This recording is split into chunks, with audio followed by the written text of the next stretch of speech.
একটি শক্তিশালী দৈত্য দানব যে দেখে দেখে সুন্দরী যুবতী মেয়েদেরকে জোরপূর্বক তুলে নিয়ে যেত এবং জঙ্গলে নিয়ে তাদেরকে ইচ্ছে মতো ধর্ষণ করত এবং ধর্ষণ শেষে তাদেরকে মেরে ফেলত।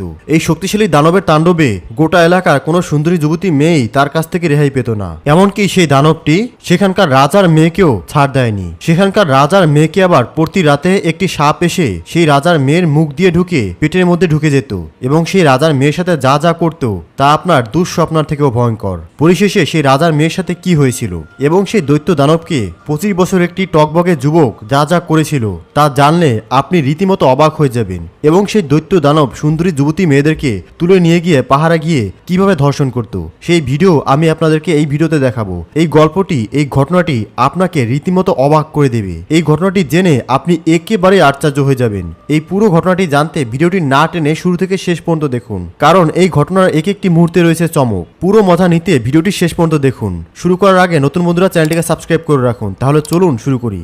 একটি জীবন্ত সাপ ছিল যে রাজকন্যার পেটে বাস করত। প্রতি রাতে এই সাপ তার উপর নিয়ন্ত্রণ নিয়ে নিত। সাপটি তার মুখ থেকে বেরিয়ে কিছুক্ষণের জন্য জঙ্গলের দিকে যেত, তারপর সকালে ফিরে আসতো। রাজকন্যা সাপটির অস্তিত্ব সম্পর্কে কিছুই জানতো না। প্রসাদের কেউই জানতো না যে একটি 7 মিটার লম্বা সাপ রাজকন্যার ভেতরে বাস করছে। তারা ভাবতো রাজকন্যাকে একটি অদ্ভুত রোগে আক্রান্ত করেছে যা তাকে সবসময় অচেতন অবস্থায় রাখে। এই সাপটি তার শরীরের উপর কবজা করে তার চেতনার উপর নিয়ন্ত্রণ নিয়ে নিয়েছিল। এমনকি সবচেয়ে দক্ষ চিকিৎসক ও জ্ঞানীরাও এর আসল কারণ বুঝতে পারেননি। রাবি নামের টকবগে যুবক প্রসাদে প্রবেশ করলো এবং দেখলো চিকিৎসক ও জ্ঞানীদের একটি বড় জমায়েত রাজকন্যার বিছানার চারপাশে। তারা বৃথা চেষ্টা করছিল রোগটির সমাধান খুঁজতে, কিন্তু কোনো লাভ হচ্ছিল না। রাবিও হল ঘরের এক পাশে দাঁড়িয়ে নীরবে সবকিছু পর্যবেক্ষণ করছিল। সন্ধ্যা হতেই সবাই একে একে হল ত্যাগ করতে শুরু করলো। তখন রাবিও মন্ত্রীর কাছে এগিয়ে গিয়ে বলল, মন্ত্রী মহাশয়, সবাই তো তাদের চেষ্টা করেছে, আমাকে কি একটি সুযোগ দেবেন? আমি রাজকন্যাকে সারাতে পারি। মন্ত্রী রাবির আত্মবিশ্বাসে মুগ্ধ হলো এবং তাকে রাজার কাছে নিয়ে গেল। মন্ত্রী রাজার কাছে বিষয়টি উপস্থাপন করলো, যিনি হতাশ ও সবকিছু থেকে নিরাশ হয়ে পড়েছিলেন। তিনি রাবির দিকে হতাশ দৃষ্টিতে তাকিয়ে বললেন, বলো যুবক, তুমি আমার মেয়েকে কিভাবে সারাবে? রাবিও পুরো আত্মবিশ্বাসে বলল, মহারাজ, আমাকে শুধু একটি রাত দিন। আমি রাজকন্যার সাথে একা সময় কাটাবো। হয়তো আমি তার রোগের রহস্য বুঝতে পারবো। আমার একা তার সাথে থাকা জরুরি, যাতে আমি মনোযোগ দিয়ে এমন কিছু লক্ষ্য করতে পারি যা অন্যরা দেখতে পায়নি। তার হতাশা সত্ত্বেও রাবিওর আত্মবিশ্বাসী কথাগুলো রাজার হৃদয়ে কিছুটা আশা জাগালো। তিনি তাকে সেই রাতে রাজকন্যার সাথে থাকার অনুমতি দিলেন। রাবিও রাজকন্যার ঘরে প্রবেশ করলো এবং পুরোপুরি শান্তভাবে বসে দূর থেকে তাকে পর্যবেক্ষণ করতে লাগলো। তার কাছে না গিয়েই মাঝ রাতে যা ঘটলো তা অবিশ্বাস্য। রাজকন্যার মুখ থেকে একটি বিশাল সাপ বেরিয়ে এলো, যিনি অচেতন অবস্থায় শুয়েছিলেন। সাপটি নিঃশব্দে প্রসাদের মধ্য দিয়ে জঙ্গলের দিকে চলে গেল। রাবিও তার জায়গায় স্থির হয়ে সবকিছু দেখছিল, একটুও নড়েনি। ভোরের আগে সাপটি আবার ফিরে এলো এবং যেভাবে বেরিয়েছিল সেভাবেই রাজকন্যার শরীরে প্রবেশ করে পুরোপুরি অদৃশ্য হয়ে গেল। রাবিও সবকিছু দেখল, কিন্তু একটি কথাও বলল না। তবে সে মনে মনে সেই সত্য বুঝে গিয়েছিল যে এই সাপই রাজকন্যার সব কষ্টের মূল। সকাল হতেই রাজা দ্রুত পায়ে ঘরে প্রবেশ করলেন। তার সাথে ছিলেন মন্ত্রী। তার হৃদয়ে ভয় আর আশার মিশ্রণ। তিনি সরাসরি রাবিওর কাছে গিয়ে উদ্বিগ্নভাবে বললেন, বলো যুবক, তুমি কি আবিষ্কার করলে? আমার মেয়ে কি সুস্থ হবে? রাবিও বলল, মহারাজ, আমি রাজকন্যার রোগের কারণ খুঁজে পেয়েছি। ইনশাআল্লাহ তিনি সুস্থ হবেন। তবে আমার আরেকটি রাত প্রয়োজন, আর আমি অনুরোধ করছি আমাকে একটি ধারালো তলোয়ার আর একটি মাটি বা কলসি দিন। রাজা এটা শুনে বিরাট স্বস্তি অনুভব করলেন এবং মন্ত্রীকে আদেশ দিলেন রাবিও যা চেয়েছে তা সব দেওয়ার জন্য। এখন সবাই অধীর আগ্রহে রাতের জন্য অপেক্ষা করছিল, যাতে রাবিও রাজকন্যাকে সেই দুষ্ট সাপের কবল থেকে মুক্ত করতে পারে। রাবিও সম্পূর্ণ প্রস্তুত হলো এবং রাজকন্যার কাছে বসলো, হাতে ধারালো তলোয়ার নিয়ে দূর থেকে তাকিয়ে। প্রসাদের ঘড়িতে মাঝরাত ঘোষণা হতেই সাপটি রাজকন্যার মুখ থেকে সেই পরিচিত শিরশির শব্দে বেরিয়ে এলো। তখনই রাবিও তার ধারালো তলোয়ার নিয়ে দ্রুত আক্রমণ করলো এবং একটি দ্রুত আঘাতে সাপটিকে 2 টুকরো করে ফেললো। সাপটি মাটিতে ছড়িয়ে পড়ল মৃত্যু। তারপর রাবিও সাপটির টুকরোগুলো তুলে বালতিতে ভরা মাটিতে পুঁতে ফেললো। ভোর হওয়ার আগেই সে বালতি ও সাপটি নিয়ে জঙ্গলে গিয়ে সব পুড়িয়ে ফেলল। তারপর প্রাসাদে ফিরে এলো। ভোর প্রায় হয়ে এসেছিল। রাবিউ রাজকন্যার ঘরে ঢুকলো, তাকে আলতোভাবে জাগালো। রাজকন্যা প্রথমবারের মতো পুরোপুরি সচেতন হয়ে চোখ খুলল। বছরের পর বছর গভীর অচেতন অবস্থায় থাকার পর সাপের প্রভাব তার শরীর থেকে পুরোপুরি চলে গিয়েছিল এবং সে তার পূর্ণ চেতনা ফিরে পেল। রাজকন্যা বিস্ময়ে তাকালো, যেন বহু বছরের ঘুম থেকে জেগে উঠেছে। রাবিউ তাকে নম্রভাবে তার অবস্থা সম্পর্কে জিজ্ঞাসা করল। সে বিস্ময় ও আনন্দ মিশ্রিত কণ্ঠে বলল, আমি মনে করি আমি পুরোপুরি ভালো আছি। এদিকে রাজা সারা রাত ঘুমাননি। সূর্যোদয়ের জন্য অধীর আগ্রহে অপেক্ষা করছিলেন। আলো ফুটতেই তিনি উদ্বিগ্ন পায়ে মেয়ের ঘরে ছুটে গেলেন। যখন তিনি তার মেয়েকে সচেতন ও সুস্থ অবস্থায় কথা বলতে দেখলেন, তিনি তার চোখের পানি ধরে রাখতে পারলেন না। তিনি তাকে উষ্ণভাবে জড়িয়ে ধরলেন। তার হৃদয় আনন্দ ও কৃতজ্ঞতায় ভরে গেল। তারপর তিনি রাবিউর দিকে ফিরলেন। রাবিউর হাত শক্ত করে ধরে বললেন, তুমি আমার মেয়ের জীবন বাঁচিয়েছ। আল্লাহ তোমাকে উত্তম প্রতিদান দিন। যেমনটি প্রতিশ্রুতি দিয়েছিলেন, রাজা তার মেয়েকে রাবিউর সাথেই বিয়ে দিলেন এবং তাকে রাজ্যের অর্ধেক দেওয়ার প্রস্তাব দিলেন। কিন্তু রাবিউ গর্ব ও শিষ্টাচারের সাথে তা প্রত্যাখ্যান করে বলল, মহারাজ, তার নিরাপত্তাই আমার জন্য সবচেয়ে বড় পুরস্কার। আমার শাসনের প্রয়োজন নেই। রাজা এই মহা অনুভবতায় খুশি হলেন এবং তার বদলে তাকে প্রচুর সম্পদ দিলেন। তারপর রাজকন্যাকে তার নতুন স্বামীর সাথে একটি জাঁকজমকপূর্ণ অনুষ্ঠানে বিয়ে দেওয়া হলো। রাবিউ তার স্ত্রী রাজকন্যাকে নিয়ে তার শহরে পৌঁছালো, যেখানে তার পরিবার, বিশেষ করে তার ভাইয়ের স্ত্রী, তাদের উষ্ণ অভ্যর্থনা জানালো। শীঘ্রই রাবি তার সুন্দরী স্ত্রীর সাথে সুখী জীবন শুরু করলো। কিছুদিন পর শহরে একটি বড় উৎসব হলো। রাজকন্যা তার ভাইয়ের স্ত্রীর সাথে উৎসবের আনন্দ উপভোগ করতে গেল। কিন্তু উৎসবের অন্য প্রান্তে ভয়ঙ্কর শয়তান সাইফেউজ হাজির হলো। মানুষ তাকে দেখে আতঙ্কে চারদিকে ছড়িয়ে পড়ল এবং প্রাণ বাঁচাতে যে যার মতো পালাতে লাগলো। রাজকন্যা তার ভাইয়ের স্ত্রীর হাত ধরে বিপদের জায়গা থেকে দূরে পালালো। কিন্তু সাইফেউসের চোখ রাজকন্যার উপরেই পড়ল। তার অপরূপ সৌন্দর্যে সে মুগ্ধ হয়ে গেল এবং তৎক্ষণাৎ তার প্রেমে পড়ল। সে তার জীবনে অনেক সুন্দরী মেয়ে দেখেছিল, কিন্তু এমন সৌন্দর্য কখনো দেখেনি। এক পলকে সে রাজকন্যাকে তুলে নিয়ে তার গুহায় অদৃশ্য হয়ে গেল, যা রাজ্যের সীমানার বাইরে ছিল। রাজকন্যার হৃদয় কান্নায় ভেঙে গেল। সে সত্যি দুর্ভাগা ছিল। বছরের পর বছর সাপের নিয়ন্ত্রণে কষ্ট ভোগ করার পর অবশেষে মুক্তি পেয়েছিল, আর এখন সে আর একটি দানবের কবলে পড়ল। তার কান্না থামছিল না। সে তার দুর্ভাগ্যকে অভিশাপ দিতে লাগলো। তবুও সাইফেউস নামের দানবটি তাকে আঘাত করার চেষ্টা করল না। সে তার সৌন্দর্যে মুগ্ধ ছিল এবং জোর করে তাকে পেতে চায়নি। সে তার ইচ্ছায় তাকে পেতে চেয়েছিল। সে গম্ভীর কণ্ঠে বলল, হয় তুমি আমার সাথে থাকতে রাজি হও, নয়তো তুমি এই নির্জন গুহায় চিরকাল বন্দী থাকবে। রাজকন্যা ক্রোধে বলল, তার চোখ অশ্রুতে ভরা, তোমার সাথে থাকার চেয়ে মৃত্যু পছন্দ করব। যদি তুমি মনে করো আমাকে এখানে নিয়ে এসে তুমি আমাকে পেয়ে গেছো, তাহলে তুমি ভুল করছো। আমার স্বামী আমাকে খুঁজতে আসবে এবং তোমাকে জীবিত ছাড়বে না।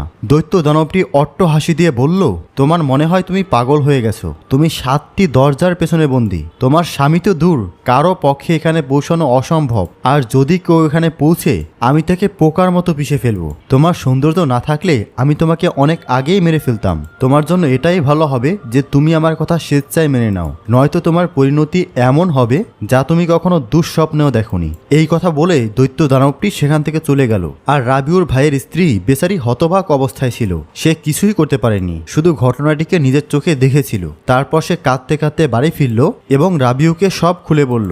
রাবিউ যখন গল্পটি শুনল, মনে হলো পৃথিবী তার পায়ের নিচ থেকে সরে গেছে। সে এক মুহূর্ত দ্বিধা করল না এবং দ্রুত সেই জায়গায় ছুটে গেল যেখানে তার স্ত্রীকে অপহরণ করা হয়েছিল। সে পুরো শক্তি দিয়ে তাকে খুঁজতে লাগলো। দিনের পর দিন সে ক্ষুধার্ত তৃষ্ণার্ত অবস্থায় জঙ্গল ও শহরে খুঁজে বেড়ালো। তার স্ত্রীকে খুঁজে বের করা ছাড়া আর কিছুর প্রতি তার মনোযোগ ছিল না। খোঁজার সময় সে একটি ছোট্ট কুঁড়েঘর দেখতে পেল। সেই কুঁড়েঘরে ঢুকে একজন জ্ঞানী বৃদ্ধকে দেখতে পেল। বৃদ্ধ তাকে স্বাগত জানালো। রাবিউর অবস্থা দেখে বৃদ্ধ তাকে খাবার ও পানীয় দিল। তারপর জিজ্ঞাসা করলো, হে যুবক, তুমি কে? কেন এই ঘন জঙ্গলে ঘুরছো? রাবিউ তাকে সব ঘটনা খুলে বলল এবং তার দুঃখ কষ্টের গল্প বর্ণনা করলো।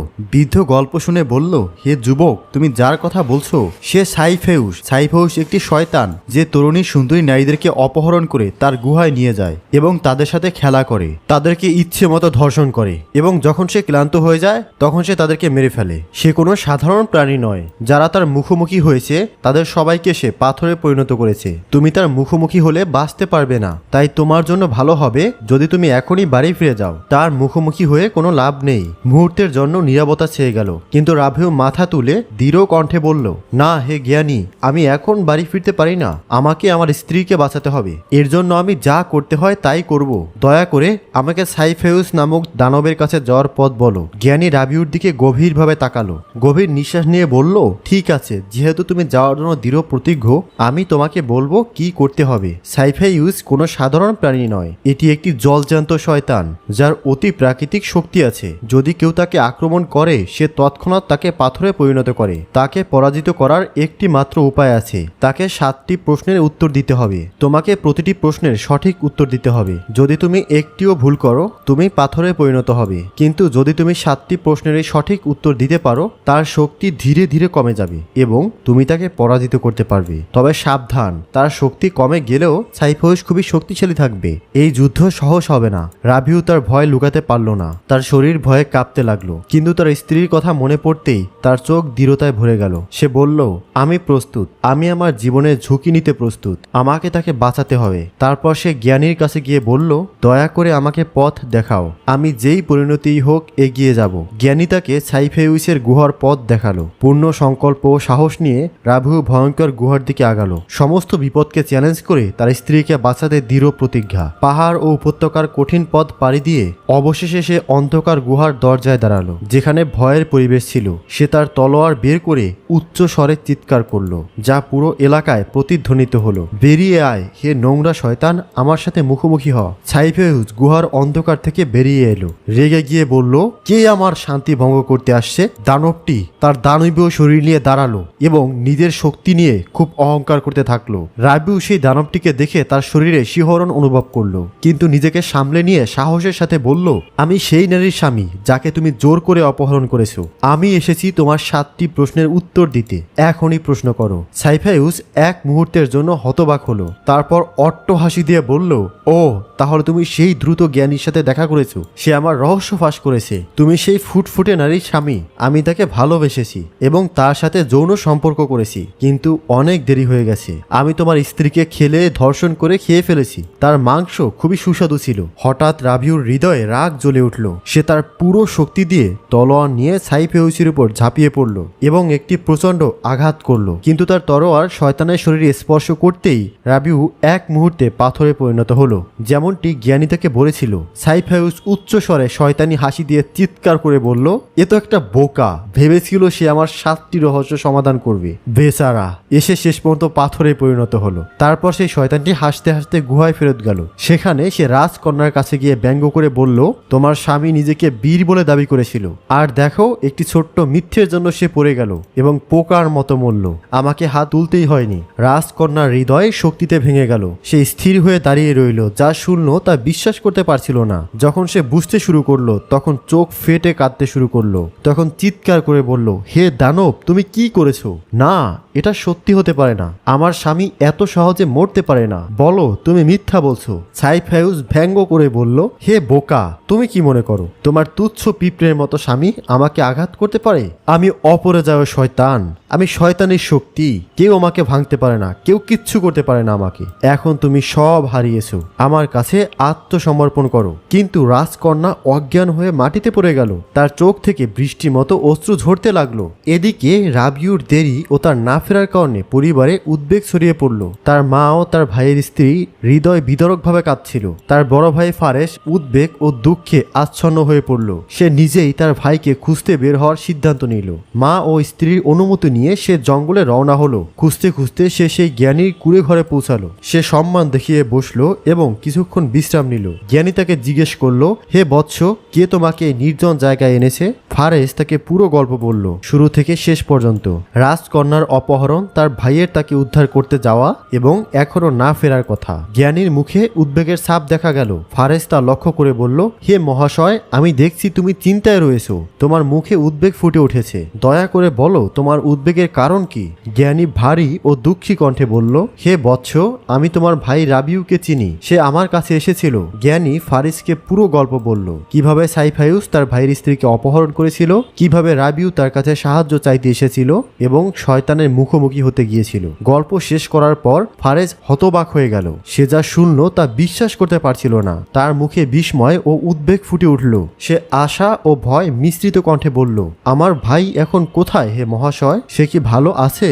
কেন সে এখনো বাড়ি ফেরেনি? দয়া করে বলো, আমি আর এই উদ্বেগ সহ্য করতে পারছি না। সে জ্ঞানীর পায়ের কাছে পড়ে গিয়ে কাতর কণ্ঠে বলল, হে মহাশয়, আল্লাহ তোমাকে জ্ঞান দিয়েছেন। যেহেতু তুমি সেই নোংরা দানবের রহস্য জানো, তুমি নিশ্চয়ই জানো আমার ভাই এখান থেকে চলে যাওয়ার পর তার কি হয়েছে। দয়া করে বলো তার কি হয়েছে। জ্ঞানীর ভারী ও দুঃখী কণ্ঠে বলল, হে বৎস, যেটা আমি ভয় করেছিলাম তাই হয়েছে। আমি তোমার ভাইকে বারবার সতর্ক করেছিলাম। আমি তাকে বিস্তারিতভাবে সেই বিশ্বাসঘাতক শয়তানের সম্পর্কে বলেছিলাম, কিন্তু তার সেই দুঃসাহস তাকে আমার পরামর্শ উপেক্ষা করতে পরিচিত করেছিল। সে তার স্ত্রীকে বাঁচাতে সেই অভিশপ্ত দানবের মুখোমুখি হতে গিয়েছিল। সাইফায়ুস তার শয়তানি শক্তি আর প্রতারণা ব্যবহার করে তোমার ভাইকে পাথরে পরিণত করেছে, যেমনটা সে অন্যদের সাথে করেছিল।